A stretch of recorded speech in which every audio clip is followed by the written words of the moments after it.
नमस्कार दोस्तों, राधे राधे।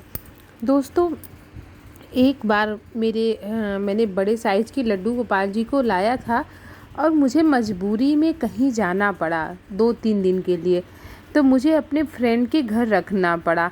मैं वही घटना, ये सत्य घटना आज आपको बताने वाली हूँ दोस्तों। आप मेरा वीडियो पूरा अंत तक देखिएगा, आपको भी समझ में आएगा कि लड्डू गोपाल आपके मन के भाव को किस तरीके से समझते हैं कि हमारा भक्त कहाँ परेशान हो रहा है, उसे क्या करना चाहिए, वो ये भी बताते हैं।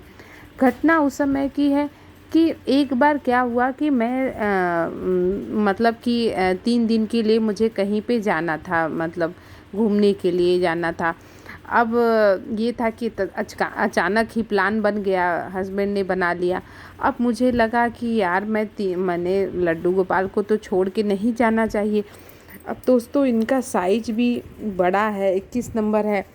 तो इनके साथ ये है कि ना, अगर आप कहीं मान लीजिए घूमने जाते हैं तो आप खुद ही, जैसे मुझे शिमला घूमने जाना था, आप सोच सकते हैं कितने बड़े लड्डू गोपाल जी को लेके घूमना जगह जगह, और इतनी गंदगी, साफ़ सफाई भी नहीं हो पाती, हाथ नहीं गंदा होता, ट्रैवलिंग में कितना दिक्कत होता है लड्डू गोपाल को लेके जाने में। और वहाँ जिस होटल में रुको वहाँ पे भी एक ही रूम में इतनी साफ़ सफाई नहीं हो पा रही थी। तो इस वजह से ना मेरा मन ही नहीं किया कि मैं लड्डू गोपाल जी को मतलब वहाँ पे लेकर जाऊँ।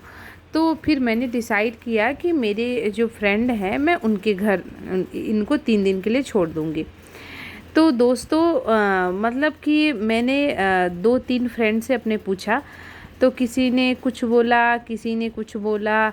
तो फिर मतलब फाइनली जो एक मेरी फ्रेंड थी वो तैयार हो गई, मेरे लड्डू गोपाल जी को रखने के लिए।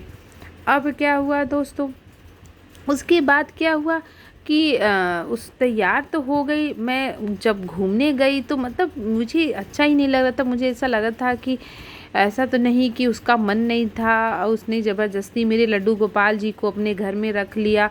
मतलब मेरे मन में हज़ारों तरीके के सवाल पैदा हो रहे थे।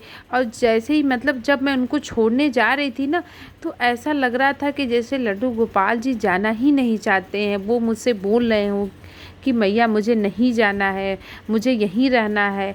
मतलब दिल से ऐसी आवाज़ आ रही थी कि मैं क्या बताऊँ। पूरे रास्ते मैं यही सोचते जा रही हूँ, उनको छोड़ूं कि ना छोड़ूं। ऐसे मन में अजीब से सवाल आ रहे थे। मतलब मुझे लगा मैं क्या करूं, मैं कहीं गलत तो नहीं कर रही हूं, ऐसा मैं क्यों कर रही हूं। मतलब यही सब मैं बार बार सोच रही थी। तो फिर मुझे मतलब जब मैं घूम के आई, फिर मैं उसको लेके आई, तो मैंने देखा कि मतलब हाँ, उसने अच्छे से तो कर कर लिया था। लेकिन मुझे यही लगा कि मैंने उसको पूछा भी नहीं अच्छे से। पता नहीं उसका मन था कि नहीं था। अब मैंने भगवान को दे दिया।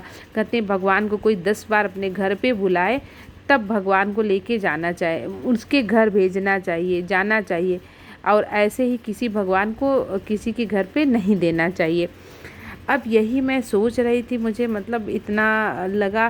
फिर मतलब जो कृष्ण भगवान, जो हमारे लड्डू गोपाल जी हैं, उनकी जो दिल की आवाज़ निकली कि मैया मुझे यहीं रखो, तो मुझे वो सच में बहुत सही लगा।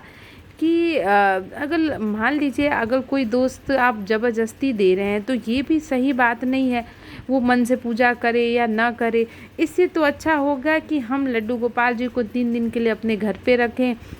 उनको काजू किशमिश और ये जो बादाम जितने भी है सब ड्राई फ्रूट्स उनके सामने रख कर जाएं। और उनको मानसिक उनका पूजा जहाँ भी रहें 5 मिनट के लिए करते रहें। क्योंकि भगवान जो होते हैं कभी नहीं कहते हैं कि हमारा जो भक्त है वो परेशान हो के हमारी सेवा करे। अगर अगर भगवान तो किसी भी इंसान को दुखी देख ही नहीं सकते हैं। तो आप भी ऐसा बिल्कुल मत करिएगा दोस्तों। अगर आप भी अपने लड्डू गोपाल जी को कहीं छोड़ के जा रहे हैं तो ज़रूर सोचिएगा कि वो इंसान आपके लड्डू गोपाल की अच्छे से सेवा करना चाहता है कि नहीं करना चाहता है। अगर नहीं कर पा रहा है तो आप उनको घर पर ही रखिए, वो ज़्यादा सही है। तो दोस्तों, आप लोग भी अपने घर में लड्डू गोपाल जी को किस तरीके से रखते हैं, कैसे उनकी सेवा करते हैं, आप हमारे कमेंट बॉक्स में ज़रूर बताइएगा, ताकि हमें भी अच्छा लगे कि हम किसी और दूसरे भक्त से लड्डू गोपाल के बारे में जानकारी ले रहे हैं। तो चलिए तब तक के लिए राधे राधे। श्री हरि।